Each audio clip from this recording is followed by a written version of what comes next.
You're gonna recognize this. I know you are. Because somewhere in your life, maybe years ago, maybe right now, there was someone you loved more than you'd ever admit out loud. And the more you gave them, the colder they got. Nobody warns you about this when you're young. Nobody tells you that some people grow cold the closer you get to them. Not because you did something wrong, not because the love wasn't real, it was real, but because closeness itself becomes unbearable for certain people. And the very thing you offered, devotion, presence, just showing up again and again, year after year, that becomes the exact thing they cannot stand receiving. You spent years learning this the hard way, maybe with a spouse, maybe with a child you raised with everything you had left in you, maybe a friend you knew for 30, 40 years.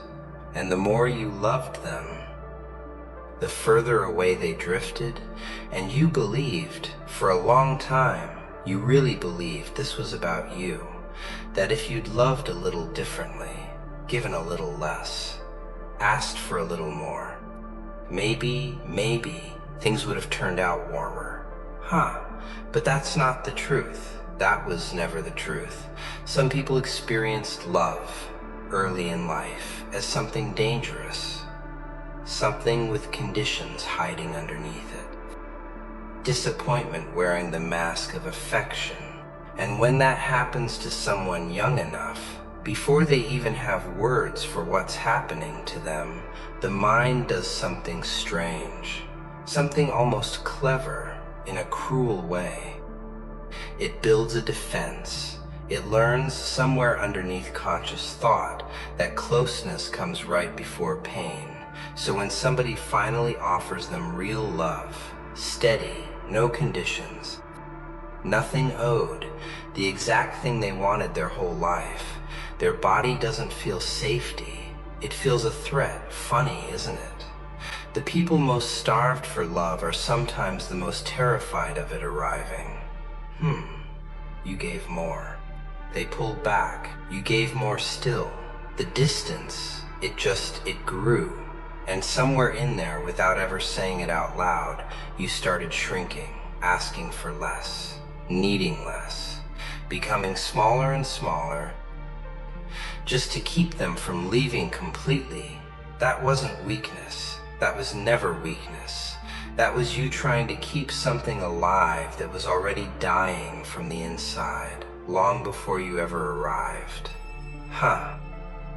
And here's the part that takes years to understand, decades sometimes. The coldness was never a measurement of your worth. It was a measurement of their fear.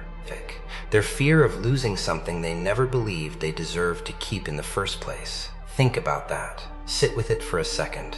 Someone who believes, deep down, that good things don't stay, that love always leaves eventually. That person cannot relax into love when it finally shows up. Every kind word feels like a setup. Every act of devotion feels like the beginning of an ending they've already lived through once. So they do the only thing that feels like protection. They create distance themselves before it can be done to them. You weren't dealing with indifference. You were dealing with a nervous system at war with itself, wanting you closer, terrified of you closer, both at the same time. And caught in the middle of that war, that's a brutal place to stand. For years, maybe for most of a marriage, maybe for most of a child's growing up, wondering what you did, replaying conversations at 2 a.m, searching for the moment you supposedly failed them. You didn't fail them. You loved someone who was taught, long before you ever met them, that love was a room with an exit always half open. And no matter how steady you stood in that room, no matter how many years you stayed, some part of them kept one eye on that door, just in case. And here's what nobody tells you. Here's the part that actually matters. You can't love someone out of that fear. You can't give enough, stay long enough, prove yourself enough to undo something that was built before you ever entered the picture. That's not a flaw in your love. That's just the limit of what love can repair from the outside. So if you spent years, or you're spending them right now, wondering why the person you gave everything to kept retreating the moment you got close. I need you to hear this clearly. It was never about the size of your heart. It was about the size of their fear. And those are two completely different things wearing the same sad face. Some of you listening, you're thinking of a parent right now. Maybe a child who grew up and grew distant, and you still don't fully understand why. You gave that child everything, every sacrifice, every late night, every dollar you didn't have. And somewhere along the way, they pulled back. Quieter calls, shorter visits, a coldness that crept in slow enough you almost didn't notice until it had already settled, and you've spent years asking what you did. Maybe nothing. Maybe you did absolutely nothing wrong. Maybe they're carrying something from their own life, fear, shame, a wound that has nothing to do with you, and the closeness you offer reminds them of something they haven't healed yet. Children pull away from parents for reasons that are about their own inside world, not the parents' failures. That's hard to accept. It's also often the truth. Or maybe it's a marriage, decades long.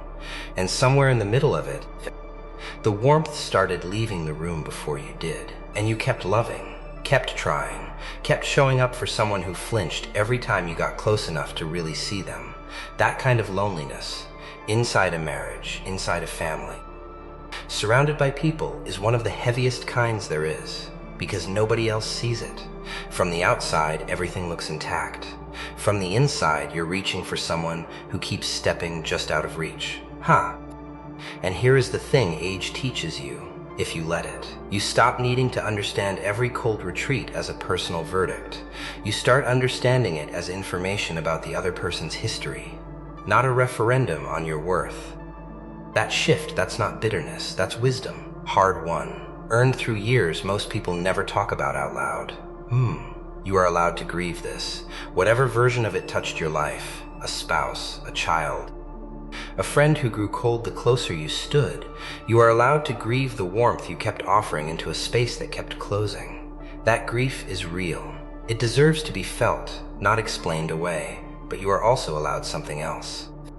You are allowed to stop carrying their fear as if it were your failure. You gave what you had to give honestly, without games, without conditions. That was never the problem. It was never going to be enough to undo a fear decades in the making. And that was never your job to begin with. Maybe the most important thing left to do now is simpler than it sounds. Let them keep their distance, if that's what they need.